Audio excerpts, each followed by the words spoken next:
It's better. Oh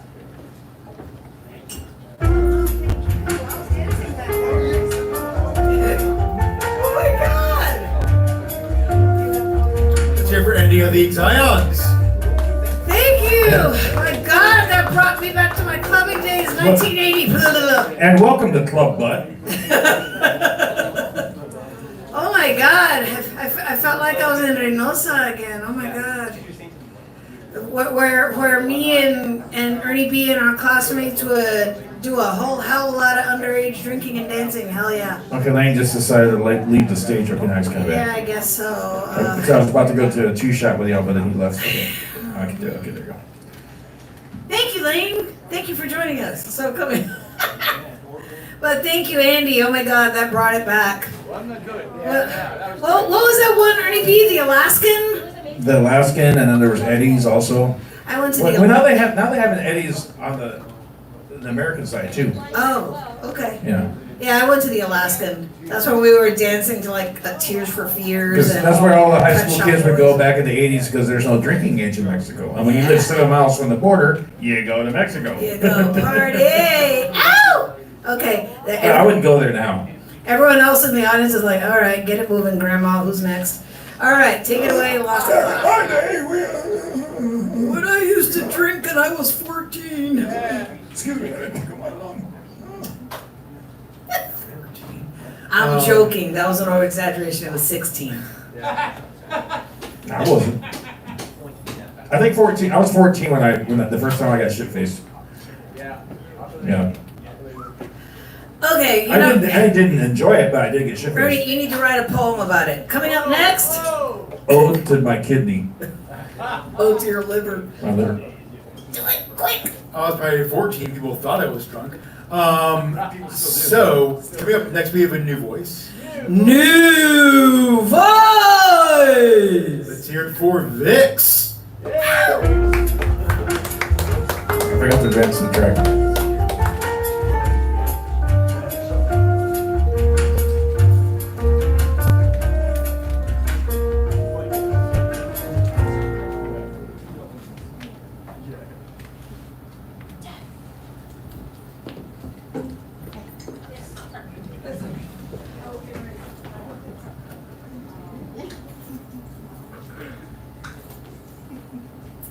Hey, my name is Vix. I just moved here to Austin, and this is my first open mic.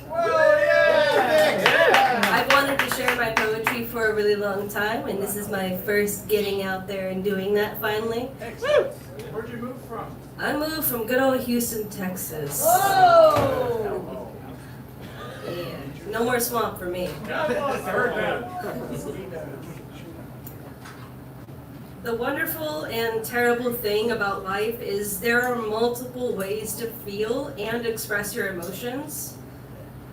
My hope is that within this poetry, their colors that I have curated are something that you can find in your life. And maybe you can find new colors and you can wish to seek those instead.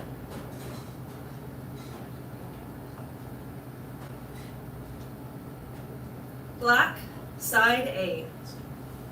You capture even the blind. You're always present in everything found. While I sleep, you give me peace in mind. Your pure energy, so much more than black and white. Your perspective, you speak every color and listen in every hue. Everything you do is done so cleverly. My heart belongs to every shade of you. Black, B-side. I cut my hair. I tried to let go of the fear. It holds memories and I can't begin to cope. Even now, my mind can't be clear, for I still live with my sweet Lilith, and if I'm going to be completely sincere, I know she's nothing but a blackened, bloody myth.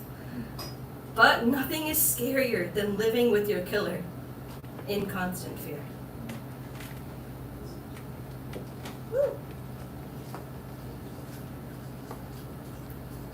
I'm only going to do 2 sets for y'all today, but I'm going to stop from there. So this is blue side A, and then I'll do B. I wonder in blue. You carry rivers in your skin, and you gaze at me in such a beautiful hue I wish I could swim in.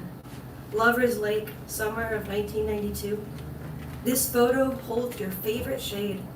And like you, it's tried and true, I see now why the color blue is made.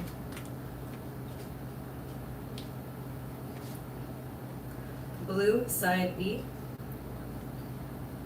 I've been underwater a lot lately. The blue scene just might be the cure. Besides, who needs to breathe stably? A healthy one, I'm sure. But I think it's only fair. The one who put me down here stays there. So we'll drown together. Do you feel that compressed air? All I need from you is to feel complete despair. Thank you.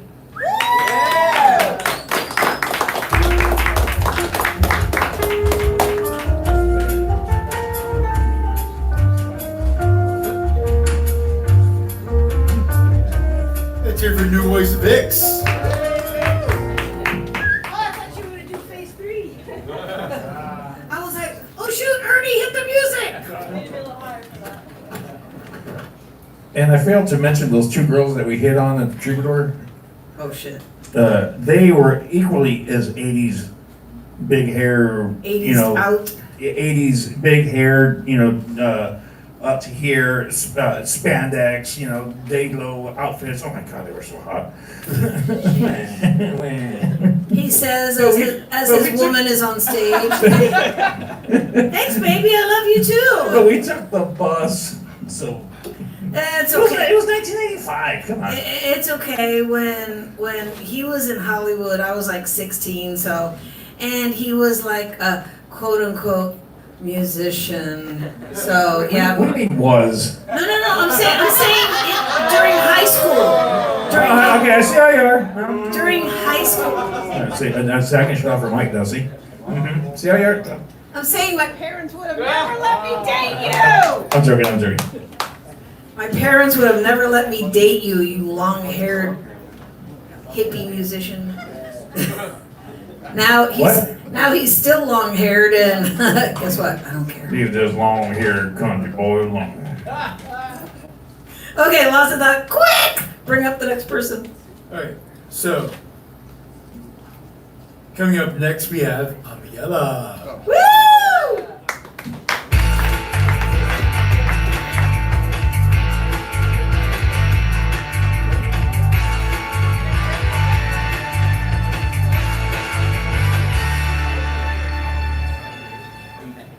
You got 2 songs. 2 songs, really? Yes, ma'am. Can I just a little longer poem then? Like a 6-minute poem, 7-minute poem? Instead of 2 songs? Because 2 songs would have been 10 minutes probably, or 8 minutes. 8 minutes. Maybe about 8 Can I do minutes. 8 minutes? Yeah. I'll talk really fast. I'll give you a little flash closing up. Yeah, I just need to plug this in. Okay. No, I'm just.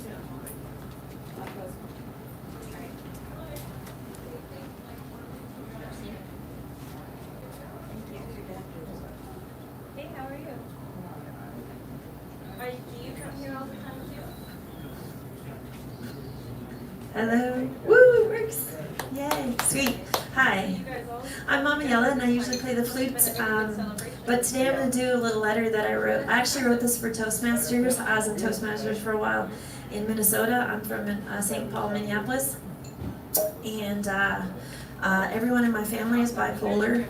All my aunts and my dad and his brother. And so I've known this since I was a kid, so I've been researching this a long time.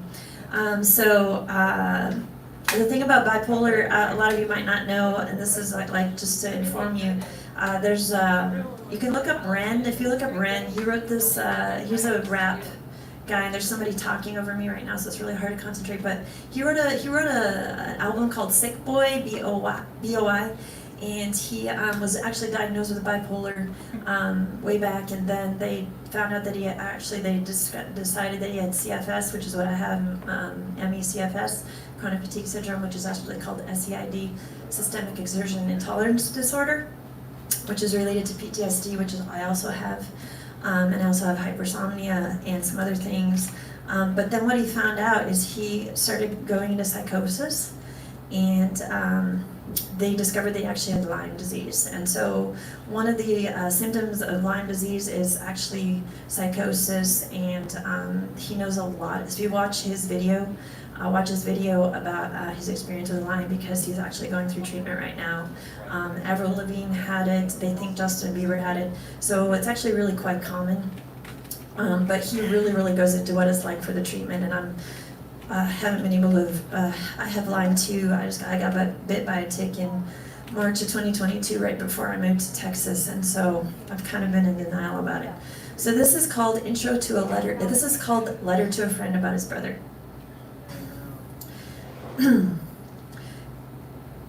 Trigger warning, I'm about to share some strong language in the mention of suicide.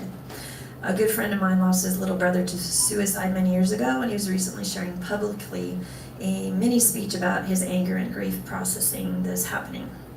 This is my response to him. This is called Letter to a Friend About His Brother. You are angry and you are wrong.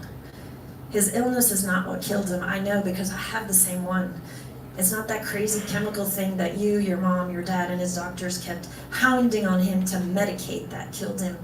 It's not that lion at his door that kept scratching, the lion that kept him awake and shifting back and forth between the dimensions, the lion that he kept letting him to tear him into pieces to remind him which side he had to pledge his allegiance to that killed him. It wasn't. If it were, I'd have done it too. If it were his illness, I'd have done it too.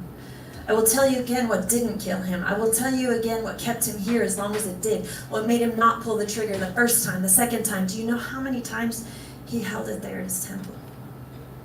Do you want to know what made him stay the other times? The gift. The gift you call his demon. The gift that lady who heard about your brother's suicide scoffed and said, "We all know what a horrible illness that bipolar is. I'm so sorry." That gift kept him here. And that gift we mystically minded call the interdimensional space-time shape-shifting character of waking and dreaming, that is actually what kept him here as long as it did. I know. Because that's what keeps me here. Not the gift anymore. The memory of it, because I gave it back. But I'm not writing to you about me, I'm writing to you about your brother. You are angry and you are wrong.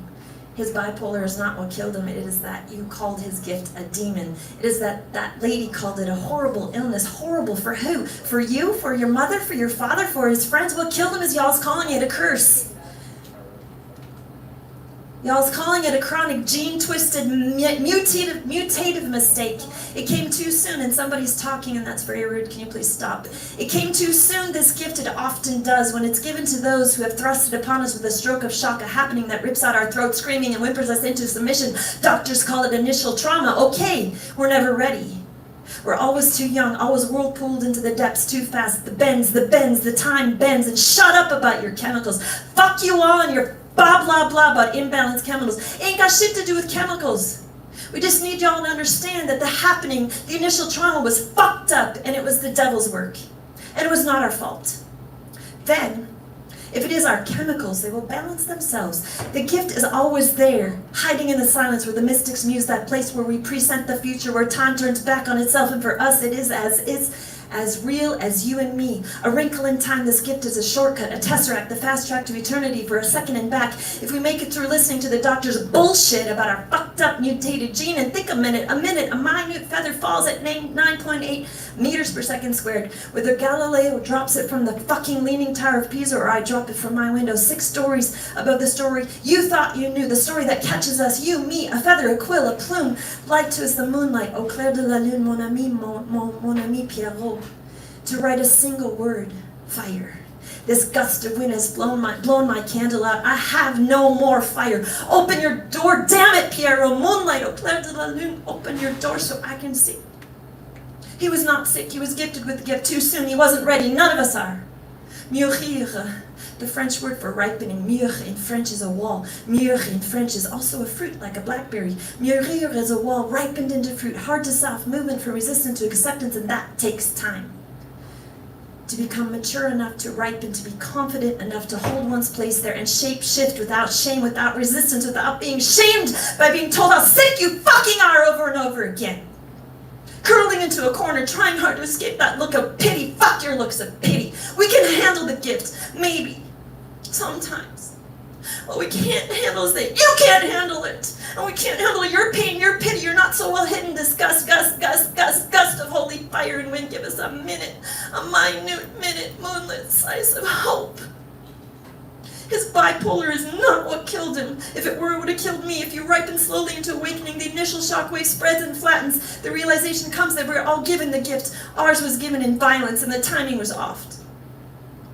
The gift was given not less pure, less beautiful, less healing, less magnificent. It was simply less ripe, unripened, raw, immature. It was way too early, too painful, too overwhelming. And we, being hated for having the gift, thrusted us, not ready and not knowing how to handle it, hated and pitied and disgusted by family and punished and mummified and zombified by this society's policemen, those we affectionately called doctors. What those doctors thought they knew in 1991 shifted in 2002. The nines became zeros and the zeros, ones became twos, and soon in 2022 the paradigm will shift again when the elders and the dreamers from the indigenous tribes have voice again. What was called in 1991 a psychotic break, top psychiatrist, PhD, Dr. Stanislav Grof calls a spiritual emergency, a healing emergency. Our body spontaneously healing itself from unspeakable pain and trauma. A psychotic break is a self-healing gift of the human psyche to enter another dimension, to create a womb that can nurture us while we heal. Echoing with whale song and seaweed's caress, with sutures suturing our gaping wounds and blood-staining tears, tearing through the closed door to the only one who can heal us, the divinity we experience. You know those fucking doctors of modern psychiatry called Ramakrishna schizophrenic, right? And St. Teresa of Avila is a hysterical psychotic, St. John of the Cross a hereditary degenerate, and those gurus today, yes, even Sadhguru, who achieve the deepest state of meditation and do not require food or water for weeks, are practitioners of artificial catatonia. I feel I've known this since 1991 when my own spiritual emergency carried me into the kingdom come. Through my third eye held the prophetic vision. No, it was a psychotic delusion, they said. I say with Dr. Groff, it was a spiritual emergency, a holotropic state of emergency, because once we have tasted the elixir of eternity, it is impossible ever to satiate us with toxic reality fucking again. Nothing. No taste, no smell, no touch, no sound, no other sight will match it. Once we have met our muse, she calls to us with her voix de sirène, her siren's voice, and we ache to go there again, to finish our healing journey. Our body initiated the journey that was savagely arrested, hands bound to doors with chains and locked with lithium and thorazepine, Abilify and Prozac. Shame, shame, shame, shame. Rusting doors, rusting chains, rusted. Why? Fear of the shaman, fear of the guru, fear of the seer, the truth teller, fear of those of us who can slip back and forth dimensions without a single drug, like yogis in a trance and Buddhists in meditation, interpreting the in-between, conquering the elevation at will, the door closes, slam! Giving us no way back to reality except by wind and fire. And whispers from this side, she's a danger to herself and others. She's a danger to herself and others. Lock her up for life, as well as the shamans, the mystics, the monks, the saints, those treading the tightrope of the liminal across the abyss of the real, balancing without fear of falling, because the liminal realm is thicker than rope, and we have tolerated the abyss long enough. We tiptoe the tightest rope where only angels and demons dare to tread, and we salute them both on our way across, because we know that they're there to teach us something before we have to fall at 9.8 meters per second squared. Down, down, down. Yes, we'll do anything to go back. Anyway, anything to stay longer in a safe place before smashing to the pieces of the rocks of the real world below, knowing we'll never find safety again, aching with the memory of treading gossamer of spider silk, tasting the elixir of eternity, the only milk that will ever satiate us again.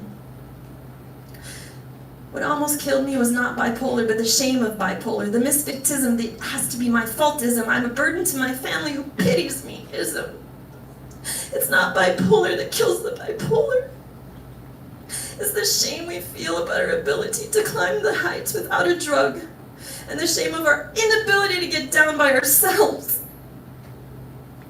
The shame of the ability to enter into interdimensional space-time, shifting at the call of our muse, and the inability to fully rematerialize back into the sheepskin, convincingly enough for the rest of y'all, because we haven't mastered the rules of travel yet.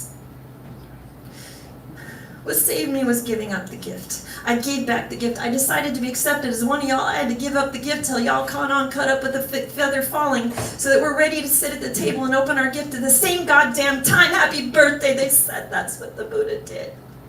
I ain't no Buddha.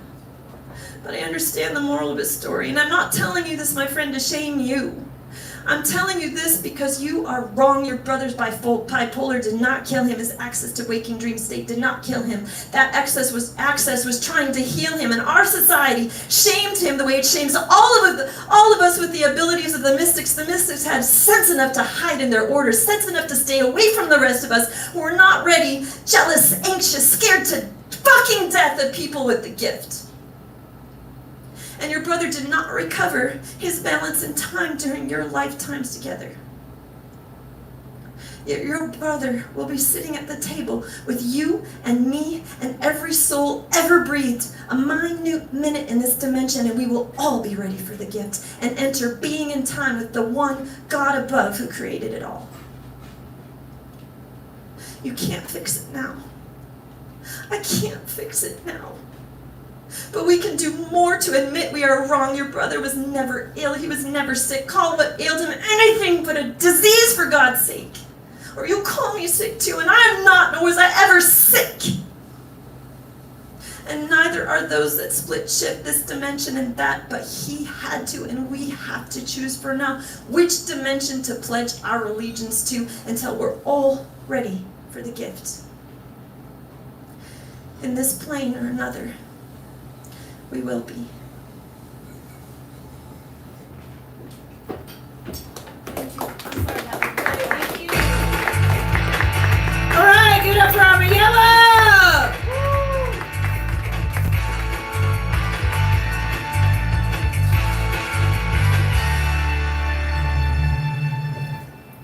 Oh, I was like, where'd you go?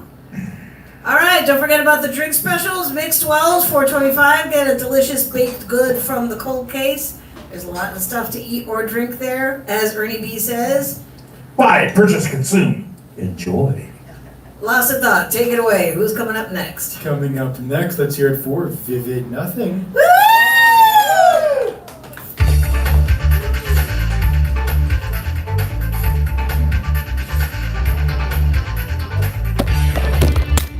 Oh shit. Oh fucking A. Oh no. Oh no. Whose is this? How's everyone doing tonight? Man, I think I just got a buzz off this spray. Sorry for who's ever singing it. There's like, kind of like, not alcohol, I mean, there's like, she just sprayed it, don't inhale it. It beats dumpster diving for alcohol, right? I'm just kidding. It's a story I heard outside from somebody. Oh shit, you got a whole band coming up behind you now all of a sudden. Oh yeah, God damn it, now I gotta work. Andy? Hold on, let me train keywords on me, give me a Andy second. Penny. Yeah, there you go.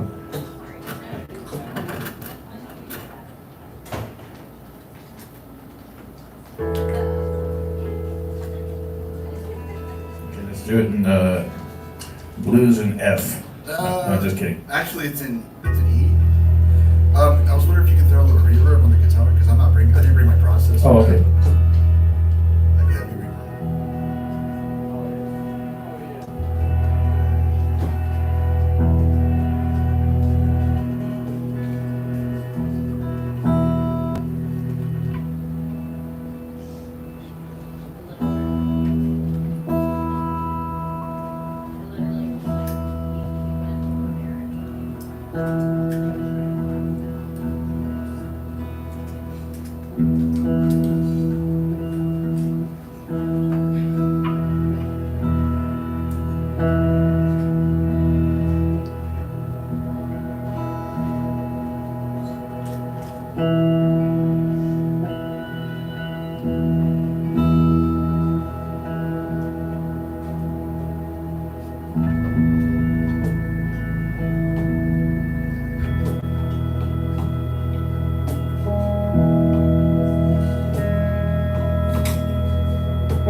running wild, but smile, and it feels right.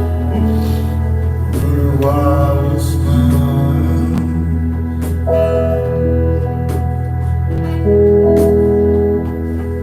and the storm's coming wild. I can feel it in the air. That storm is running wild. I can feel it in the air. It's like a heavy setting sun.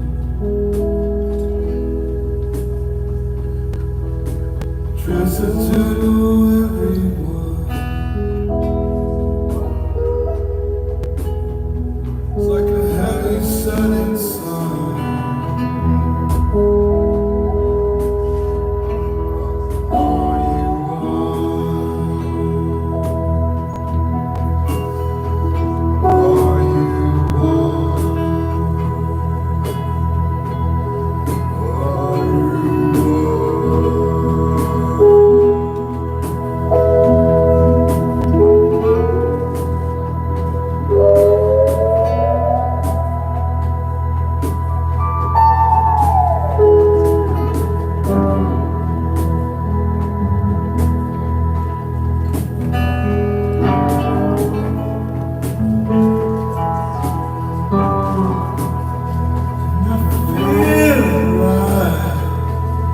train is coming down the line. The universe is bleeding. Imaginary time.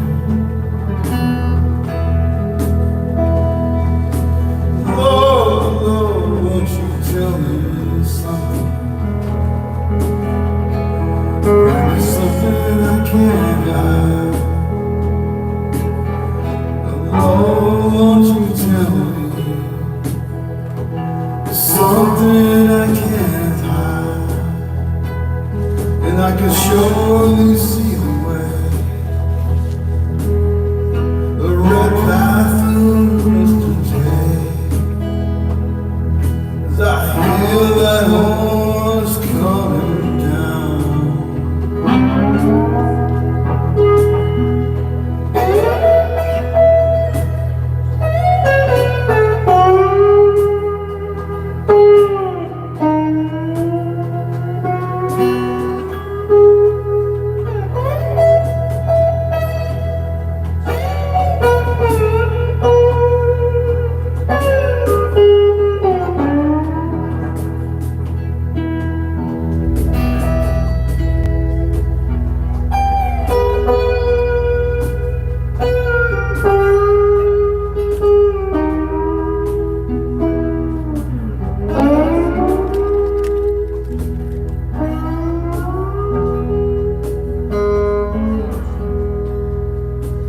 Lord, I'm bleeding.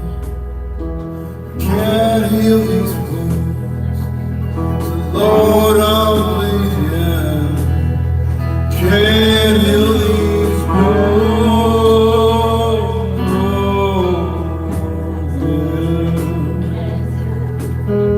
I need some love, love, love. The world needs some love,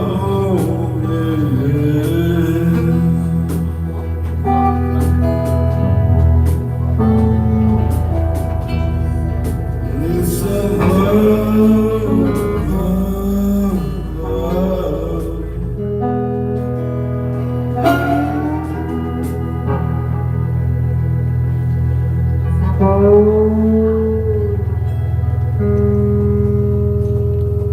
Thank you.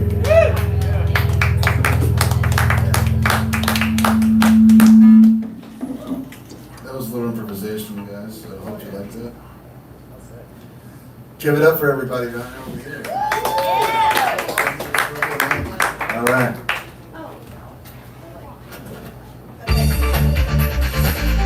Trying to remember everybody's name.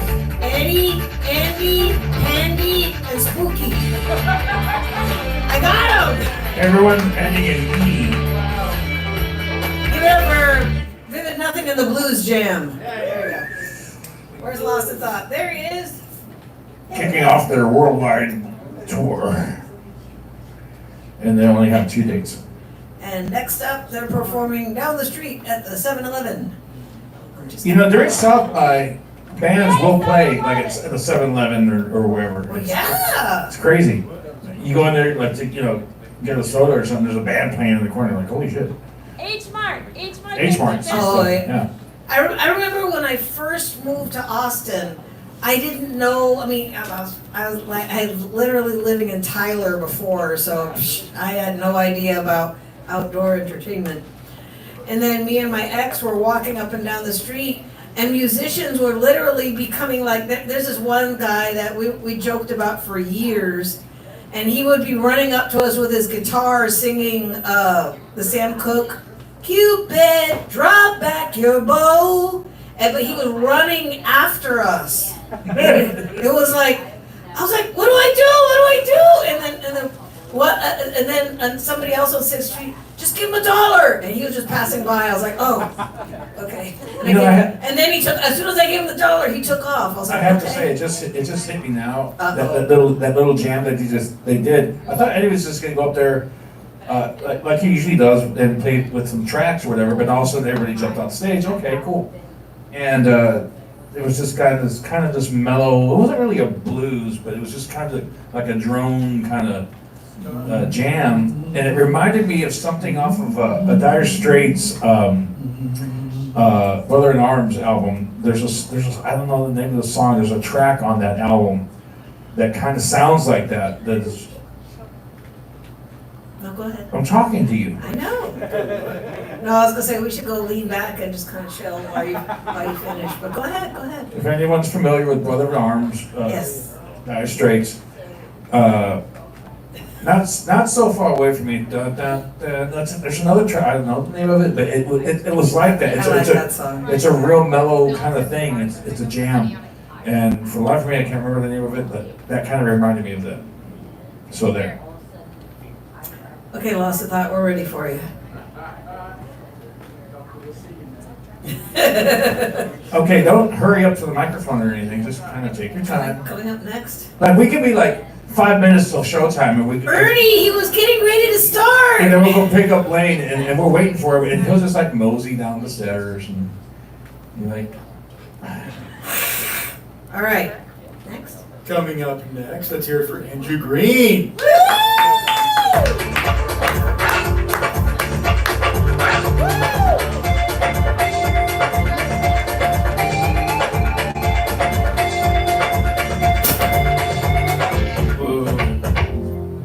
You know what? Use the other microphone. The other one? Yeah, 'cause I think that cable's kind of funky. Yeah. That last song mellowed the shit out of me. Oh my god, I feel way too relaxed. I feel like that song made me feel like if a fly got stuck in a speaker and it was like, I guess this is just my life now. This is the rest of my life. I'll just die here. Oh, they got 24 hours. I'm just gonna mellow out. Yeah, I don't know. I haven't really been doing good lately. My car got broken into, and they stole all of my notebooks that I write all my ideas in, all my comedy stuff. No. They stole everything, and it just feels so weird that there's just somebody who has all my weird, fucked up thoughts. Why are they stealing? I don't know. I mean, and it's just so weird. It's like but then I feel bad for them because it's like if you're breaking into somebody's car, you need money. Clearly, I don't know where your life's at, and they found my car. Like, ooh, a bag, perfect. Break the window, get the bag. They're in a rush. They get in their car. They're driving away. They open my bag. Oh fuck! He's an open mic comedian. There's no fucking money in here. This guy's a fucking loser. Damn it. No, I don't know. I feel weird about it all. And I did have also had some money in my car, but I don't feel bad about the money at all. I feel way worse about the notebooks. It's a horrible. It was a really shitty feeling, and like I just kind of imagine these guys, like they're like best buds, like hanging out, and they're smoking weed, and they're reading my shitty joke ideas. They're like, look at this one. This one's really fucking bad. This guy's a fucking hack. Well, he's just a generic depressed white guy. It's just like not even unique. Just real sad. It's a loser. I don't know. That's just like, but like, why? Yeah, why would you? That only has value to me, like nobody else. Exactly. Like that has no monetary value to you. I'm the only person potentially, if it was ever became great, you know, like maybe could get paid. But yeah, I don't know why they did that. They took that. And I was thinking, like, damn, I wish they had, like, stolen my car instead. Like, I have car insurance, and I was thinking, damn, what if they stole my car, and I could have got a new car? And, like, what if, like, I've been just, like, thinking, like, if this happens again, I need to, like, write a note to prepare. To just say, hey, before you do what I think you're about to do, let me give you a proposition. How about, instead of stealing my notebooks and my old shoes and my shitty phone charger, I'm gonna just take everything out of the car and then just drive away. The keys are right there. Just fucking go. Just leave the stuff. Take the car. I won't tell anybody. It's all yours. Yeah, I don't know. That's so weird. And then what else happened? Yeah, I'm afraid, like, what if, like, I'm just going around open mics, I'm wondering, like, am I gonna see this, like, someone with my material all of a sudden, like, wait, you? It was you? I fucking knew it. I don't know. Then what else? They took my CDs, which was weird. They took, like, I had, like, some CDs, but they just, like, You have good taste in music, that's why. yeah, I guess, I don't know. Well, they were all the CDs, they were like these Of Montreal CDs. I don't know if y'all listen to Of Montreal. Yeah. I think a lot of people don't. A lot of people like them, but then like a lot of people hate them. So I feel like, I hope they hate Of Montreal. I really hope they hate them. So they're like, oh god, I hate this guy. Yeah, but I like, a lot of, like, I don't know. Like, I wish I could like explain to them, like, if they were reading my notebook, like, no, it's not like depressing stuff, it's just like conceptual. You gotta, I don't know. But yeah, I was working on this one joke that was in the notebook, and basically what happened is my roommate's dog died, and I found out because I woke up to my roommate screaming, oh god, Steve died. And that was like the first sign. I was like, well, I'm not a detective, but I think there's a dead dog in this house. Steve is the dog. I feel like I lost you guys. I feel like, what's he talking about now? Okay. But, no, I tried writing a joke about my roommate's dog dying, but it took like, I have so many pages of like, me just like writing about this dead dog. And then there's just these people reading it like, what is this? Does this guy kill his roommate's dog? Or something? I don't know. But that happened. Well, when my roommate's dog died, I felt really bad, and I didn't know what to do. So what I did, I tried going back to sleep instead of helping her with her dog, because I didn't know what to do. Now I realize this is a really weird thing to do, is trying to fall asleep while someone's mourning their dead dog. And now it got really dark. But well, I didn't help because her boyfriend was helping her and his friend, and then I felt like it's kind of too many cooks in the kitchen kind of thing. Like, we don't all need to touch the dead dog. Like, it's not okay. Anyway, well, I was trying to be nice to her, cheer her up, and like later on that day, I was like, oh, does Steve die? The guy died. I found him in your bathroom. He was leaking out of his asshole. And I was like, oh, it's a weird detail to include. And I was trying to be positive, and I was like, well, look on the bright side. At least Steve died doing what he loved to do, which was shitting on my side of the house. He loved getting to shit on my side of the house. That was like his favorite thing. If there was a dog heaven for Steve, it would look like my side of the house. And he could shit wherever he liked, just for Steve. All right, that's all I got, y'all.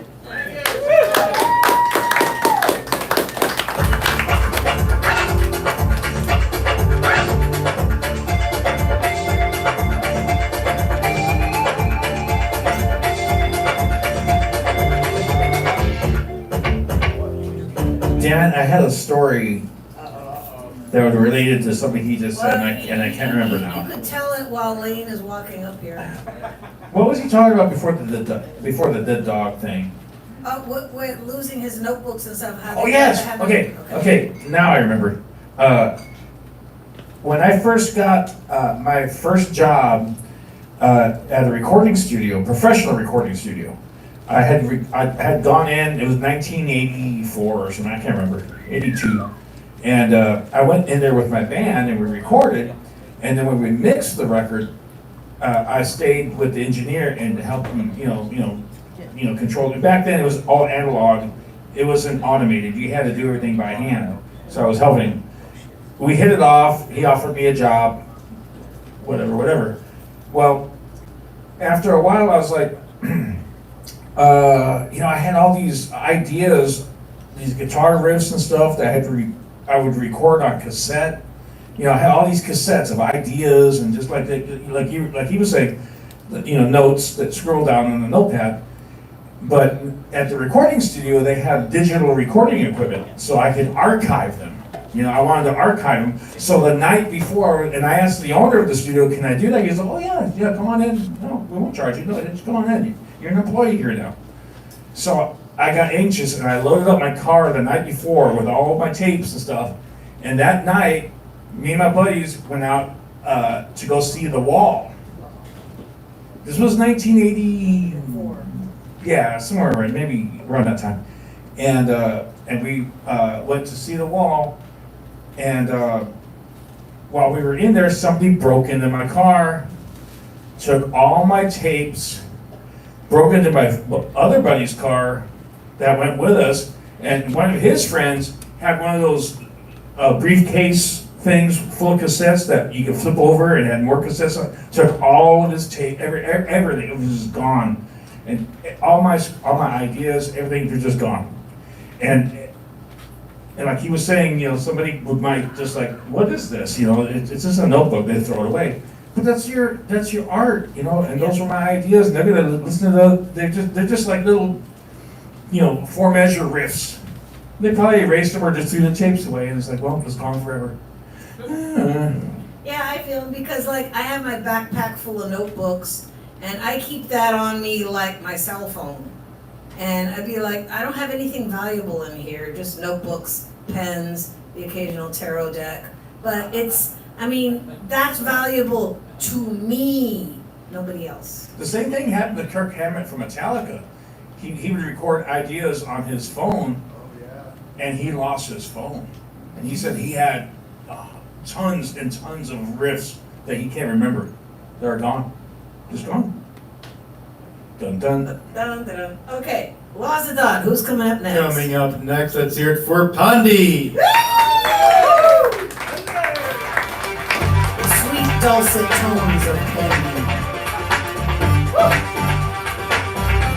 All right, you all. Get ready for the loudest screaming metal you've ever heard in your life. I'm just joking, man.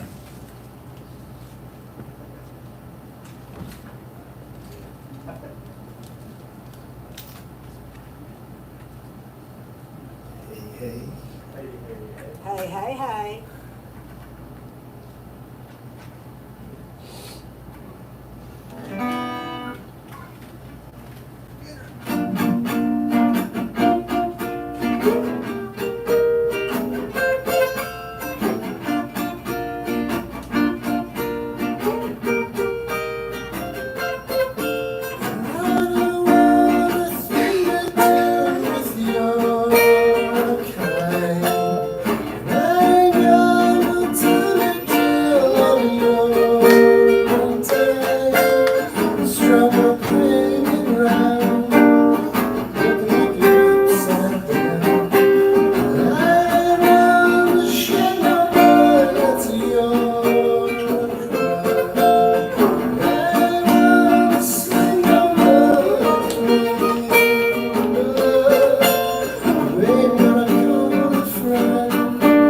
dog song.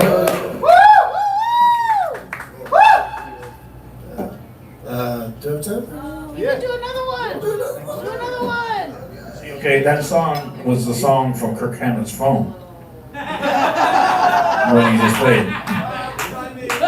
I'm joking. That was pretty good. Another type of dog song. It's the only day, the old times make way for the new.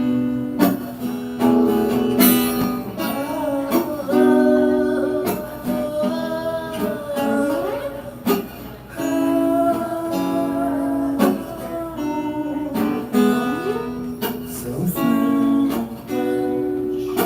spills on the tablecloth. There ain't no mess to clean up. Marriage can't stick together.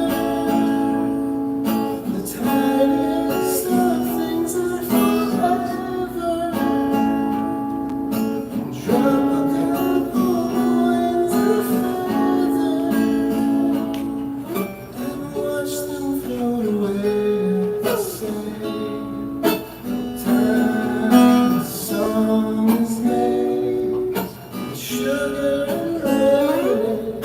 Sing on the porch, sing along. Me and you having a barbecue, sticking our thumbs in the air. Meeting someone to argue, sitting in the sun with some chocolate. Drop a couple pins in the pencil, and watch it all fall right into place.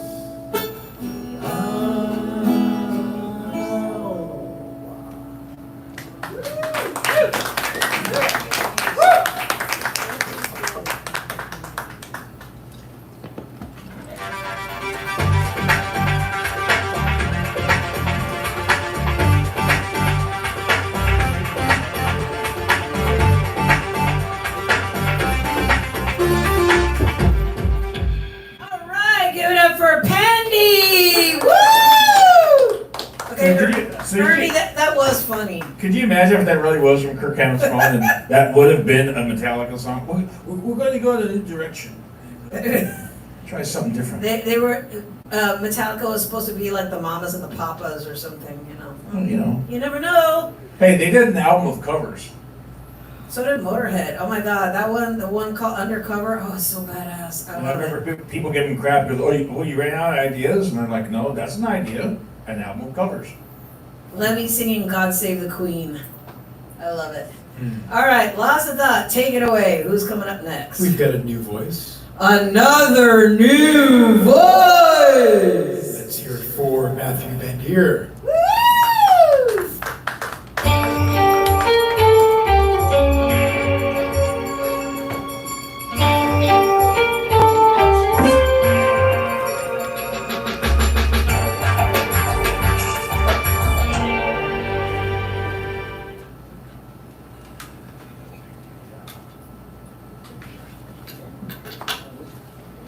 This is my first open mic ever, so if I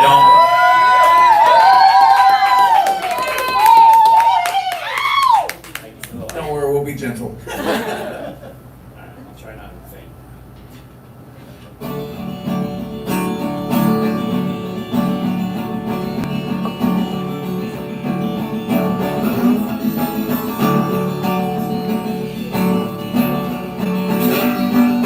Have you found your home?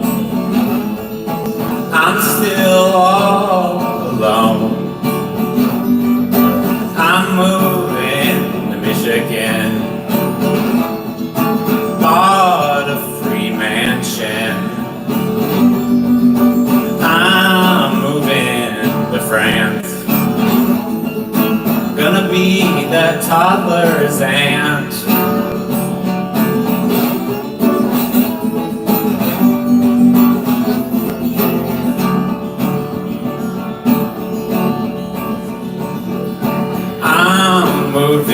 Germany.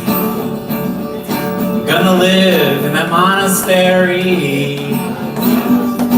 I'm moving home. We're not built for this. I'm moving to the bay.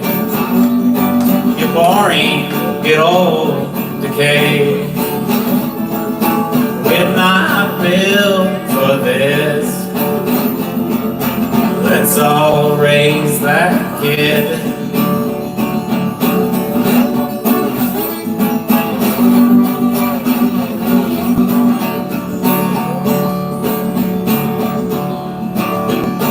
I got one more move. You've got one more move. It rains, storms, it's warm, it's cold.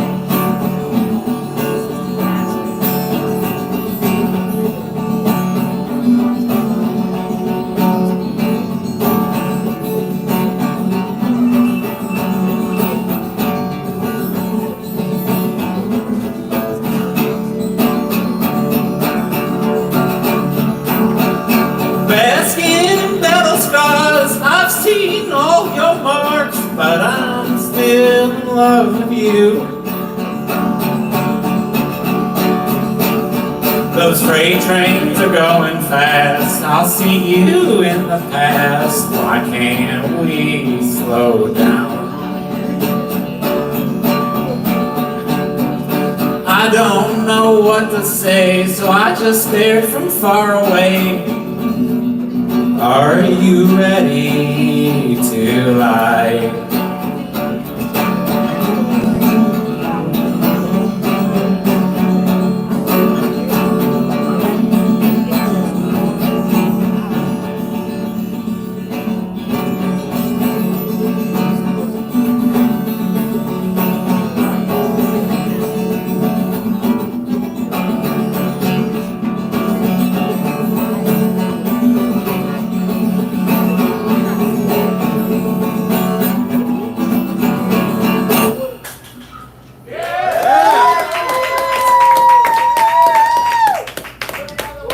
That's the only song I have.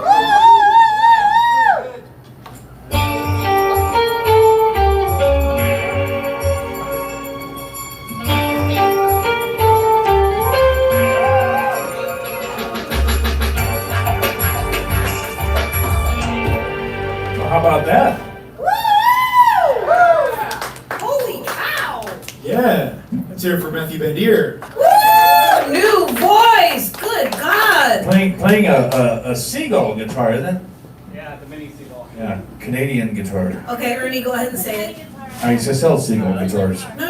What you always say when you see a nice guitar. Oh yeah, you can go ahead and leave that here, and you know I'll take it off your hands, and that way you don't have to take it home and pack it in your car. You know I'll find a place for it. Yeah, Ernie, how many guitars do you have? I don't remember. I know. I think I passed 40. I think. Yeah. I can't remember because I just bought a lap steel. It's actually really cute. It was one of those musician's friends stupid deal of the day deals. How much you get it for? $75. Wow. I mean, it's not the greatest, you know, but it's electric. It has legs, and you know, it's set up for.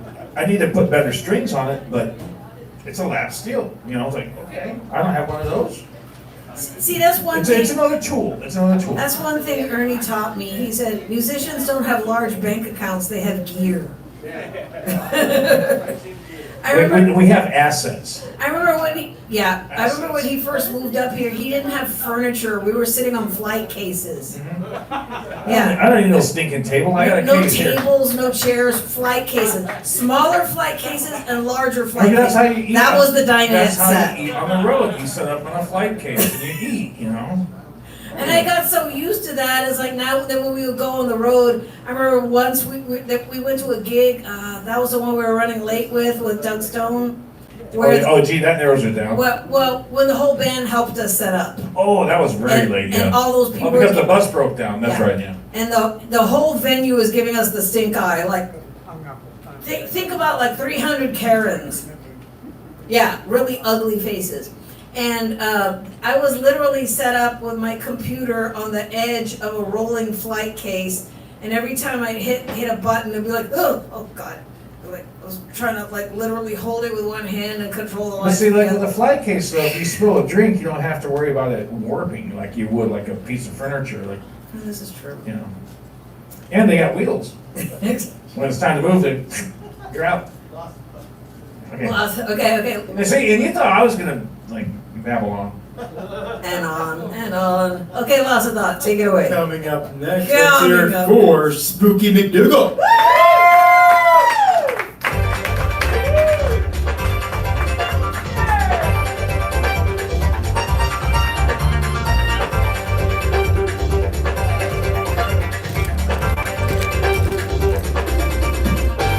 Which one is the shitty mic? Well, no, it's fine, it's just the cable's a little weak, so if it's on the stand, it'll be fine.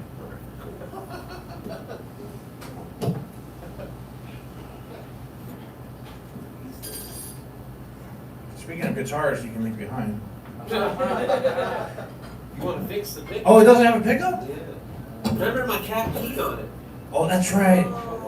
Okay. I just need the socket. Ladies and gentlemen. I got the cat beat on my guitar's blues. The cat piss blues. Gotta use a microphone from now on. Jeez, I don't know why this is so difficult. Used to have electronics, but I got the cat beat on my guitar's blues. Take it.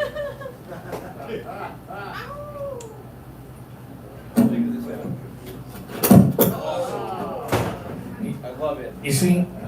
Yes. No, this is funny. I like this.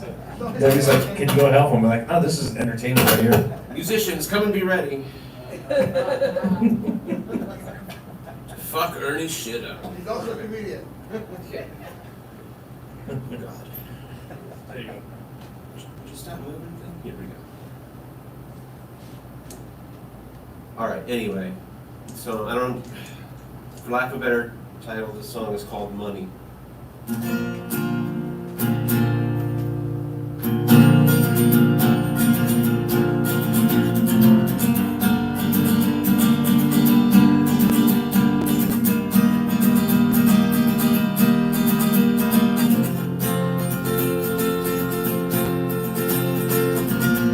I have no use for money. I piss it all away. On caffeine and nicotine, chasing dragons I can never slay. I have no use for money. I just burn it up on black streets and fantasies. Never seem to ever fill my cup. Wasting my time while I nickel and dime every talent buried in the ground. Break the bank so I can make ends meet. Ink's running red while I borrow and spend. Every buck passes on to the house. Shaking down so I can earn my keep. Whoa, whoa, whoa, whoa,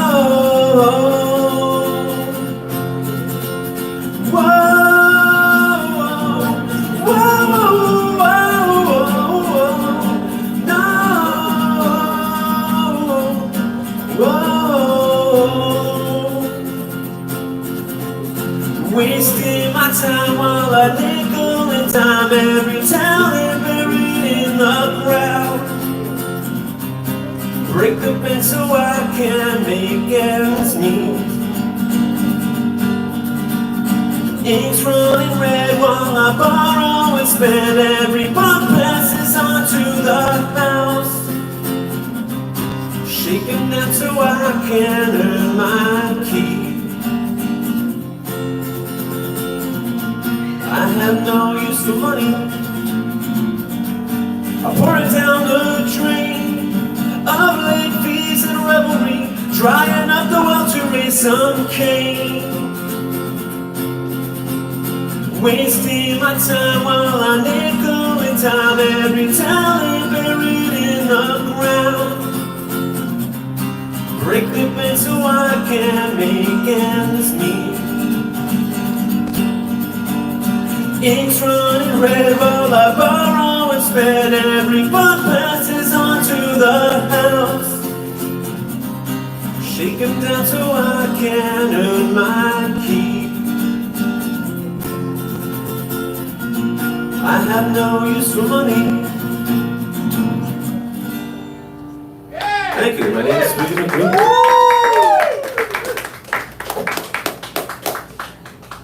Does he have time for another? You got another one? You want to do another one? We've been doing like Yeah. This is a it's a Dead Milkman song that I reimagined. It's called Plum Dome. I think it's about a couple tripping on plums and like driving down the highway, and then they're gonna do like sexy time things on plums or something. I don't know. Plums? Yeah, 1983, big lizard in my backyard. Ernie knows about that shit. Okay. Do you have any Dead Milkman stories, Ernie? Do I have any what? Dead Milkman stories? Dead moped? I've never. No, Dead Milkman. Milkman. Oh no, I've never worked with the milkman. I worked with the Dead Kennedys Okay. and the right on. Nixons All right, I don't have any of those. at the same festival.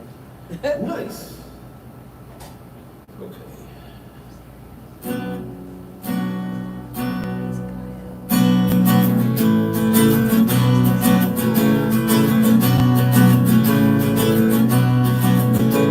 She stands on the corner, got raspberry jeans, waiting and watching. Oh God, here he comes. He pulls up beside her in his sporty machine. Rolls down the window, hands her a bag of plums. Plums, eat them, he tells her, they'll make you feel great. She gets in the car and he steps on the gas. She says, can't you go faster? It's getting late.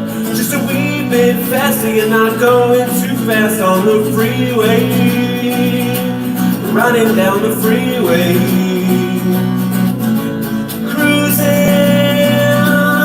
she's really cruising. When the plums take a bed, yes, the plums suddenly choose her mind. She's no longer a nervous wreck. Now her nerves are fine. She's fine, fine, fine.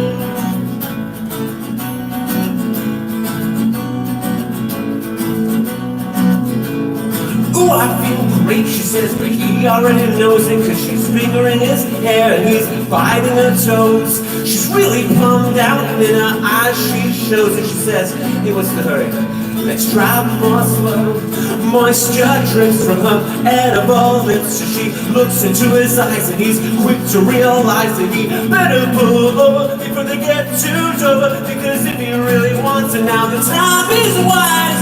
Freeway, riding down the freeway, cruising, she's really cruising. When the plums take a bed, yes, the plums suddenly choose her mind. She's no longer a nervous wreck. Now her nerves are fine. She's fine, fine, fine. She's plumped on, plummet, plummet, plummet, plummet, yeah.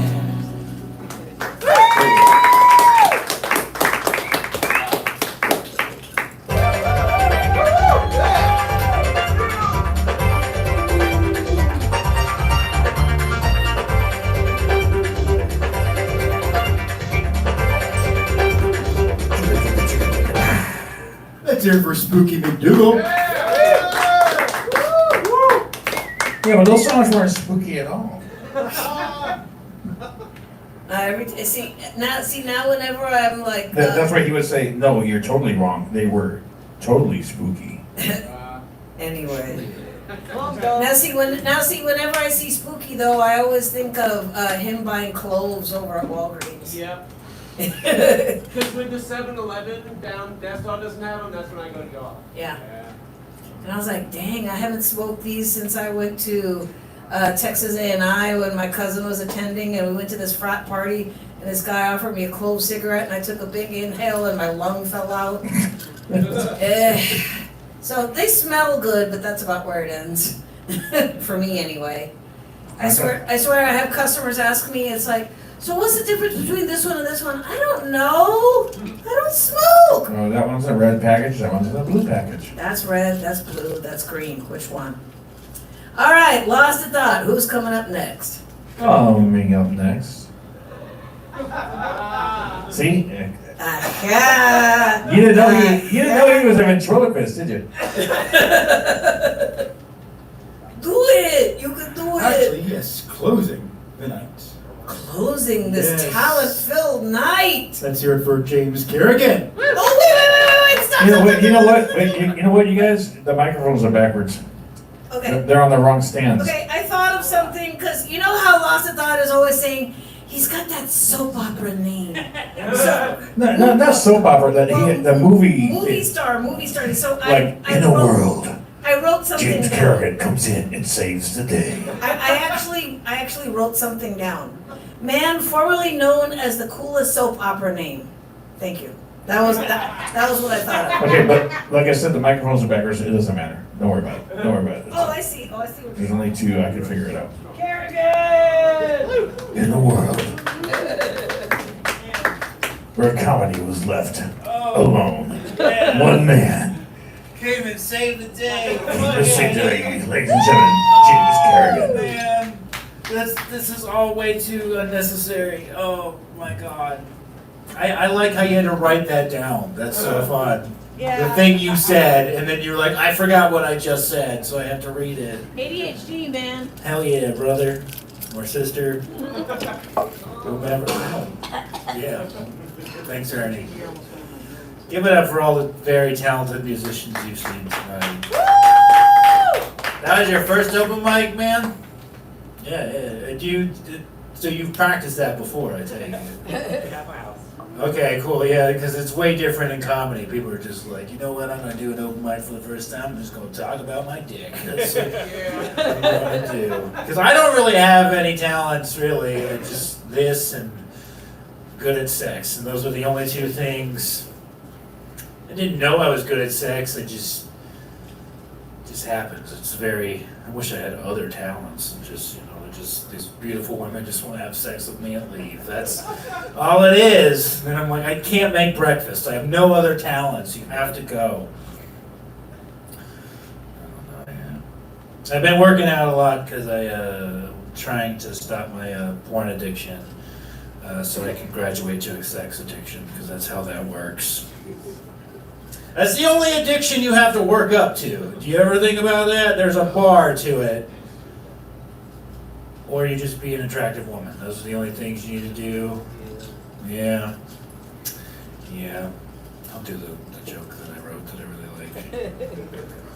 I wrote that one and I was like, we'll see how it goes. You guys are tired. I don't want to. It's been a lot of stuff going on up here. A lot of stuff. A lot of people are talking about how one of the people. I can't fucking talk right now. One of the candidates for presidency might die before the election in November. Some people say it might be Trump. Some people say it might be Biden. But historically, if you're a betting person, I'd bet on Robert Kennedy.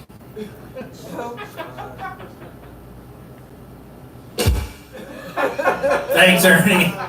I like that I'm last, because now I can just fuck with Ernie and just be like, I don't know, you can just fuck with me, and I'm like, what am I gonna do? What am I gonna do? Historically, I mean, it runs in the family, you know? It does. There's a fucking band named after it. That's how prevalent it is. have other jokes that I'm forgetting right now. I don't know if you can tell. My mother is from Appalachia, from the mountains, so I have a lot of cousins who have died from pain pills. And I read a study that said that black people were not given pain pills because studies were shown. Doctors had this belief that black people had a higher tolerance for pain than any other people on the planet. Yeah, I used to think that was really racist until I remembered that one time I got my hair cornrowed. And I was like, oh my God, this is the worst pain I've ever felt. And she was like, I'm just washing your hair, dude. That's all that's happening. I really need black people to be in the room for that to work. It's weird because I'm in Austin and I have all these jokes about, being a minority in a predominantly black spaces. And no one relates to that. When I say that, people's buttholes just clench up in Austin. Like, we don't believe you. Look at you. Look at your hat. What the fuck is that? He doesn't believe me. Okay. Man, I wish I could play an instrument so bad. Yeah, because if I suck, I just play, and I just keep. I don't have anything interesting to say. Then you just keep playing. Drums. Yeah, whose thingamajigger is this? It's mine. You can use it. Yeah. That's actually really good. It's just oh damn. How much was this? I got it as a gift. Oh, well, now I fucked up. I can't. Never mind. $50. All right. It's yours. It's mine for $50. It's yours. $50. Wait, how much are we selling it for? I got $50 over here. 50. What is it called? It's called a Cajon. A cajon? A cajon? Is that because that's where you sit? Right between, goes right between your cajones right there? Is that why it's called that? It means box. Oh, is that what a cajon? Yes. Oh, that makes sense now, because I got two boxes between my, There we go. All right, I think I'm done. All right, guys, thank you so much. My name is James.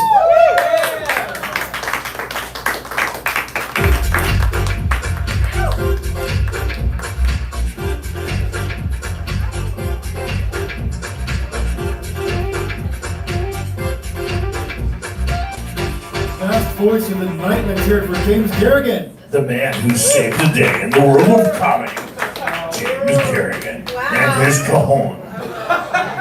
Look at this. Well, if you say cajones, that means balls. Like, cajones. Cajones, yeah, but cajon. Ernie.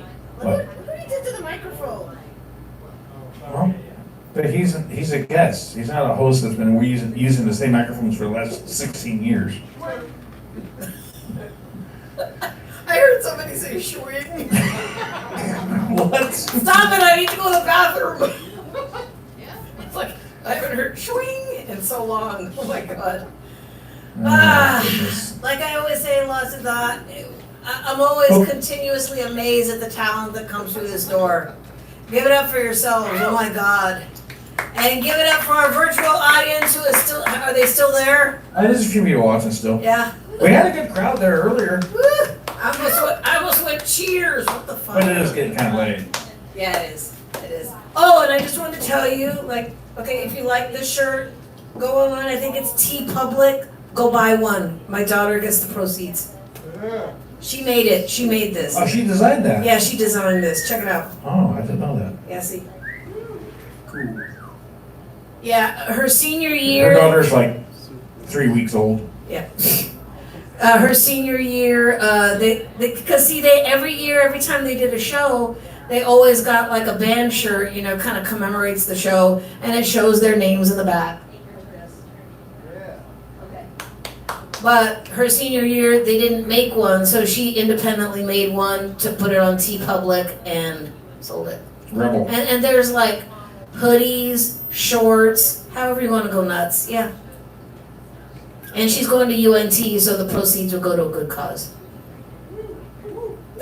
She's going to be studying music. She plays trumpet. She's going to UNT. She's going to UNT. She's going to be a I don't know what their mascot is. What's their mascot? I don't know. I don't want to. I know they call their band the Big Green Band, but I'm not sure about their mascot. Anyway, so we need to close out the night. Should we do the thing? Wait. Oh, by the way, we are on next week. Regular time? Nope. Shit. Femrock. Oh. Kind of like tonight. We're gonna be after Femrock. After Femrock. But